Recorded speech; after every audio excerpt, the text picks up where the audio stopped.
ये प्रश्न CGSL में पूछा गया प्रश्न है। ये video SSC CGL CGSL CPO MTS railway इन सभी एग्जाम्स के लिए इम्पोर्टेंट है। प्रश्न में बोला गया है साधारण ब्याज पर एक निश्चित धनराशि 2 वर्ष में 1860 रुपये और 3.5 वर्ष में 2130 रुपये हो जाती है। तो मूलधन और ब्याज दर ज्ञात करनी है। तो मूलधन नहीं पता है, इसको P मान लेती हूँ और इसी P पर यानी इसी प्रिंसिपल पर जो 2 वर्ष में जो रुपये कितना हो रहा है 1860 रुपये हो रहा है। फिर इसी प्रिंसिपल पर 3.5 वर्ष कितना 1/2 है, तो इसको 3.5 वर्ष, तो 3.5 वर्ष में जो रुपये हो रहा है कितना 2130 रुपये हो रहा है, 130 रुपये हो रहा है।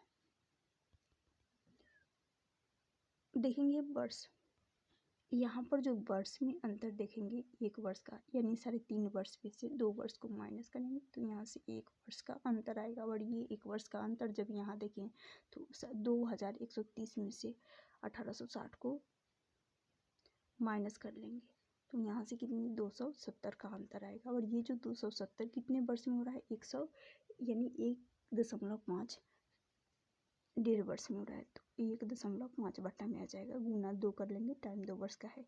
एक अंक छोड़कर दशमलव है तो इस दशमलव को हटाने के लिए यहाँ पर एक 0 लगा देंगे। 15 से इसको 270 को काट रही हूँ, 15 एकम 15, फिर ये बचेगा यहाँ पर 120 बचेगा, तो 15 8 120, 18 × 2 करेंगे तो यहाँ से 360 आएगा। ये जो 360 है क्या मिला, यहाँ से ब्याज मिला, ब्याज जो कि 360 है। और ये 360 ब्याज 2 वर्ष में हो रहा है, 360 ब्याज 2 वर्ष में हो रहा है।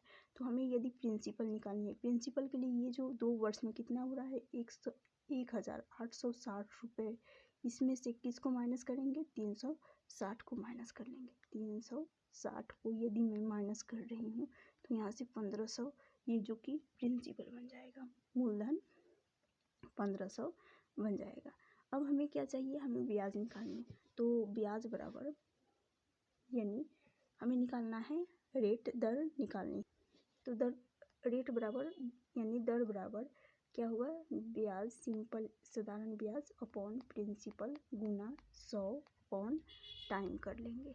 तो साधारण ब्याज 360 का है, बटा में प्रिंसिपल 1500 है जैसे कि, और गुना कर लेंगे ये 2 वर्ष का, तो गुना कर लेंगे 100 बटा टाइम 2, 2 शून्य से ये दोनों शून्य चले जाएंगे, 15 × 2 कितना होगा 30, और इस 30 से ये 360 12 से चला जाएगा। तो यानी रेट कितना आ गया, रेट 12% और प्रिंसिपल 1500। ऑप्शन ए इस प्रश्न का सही आंसर होगा।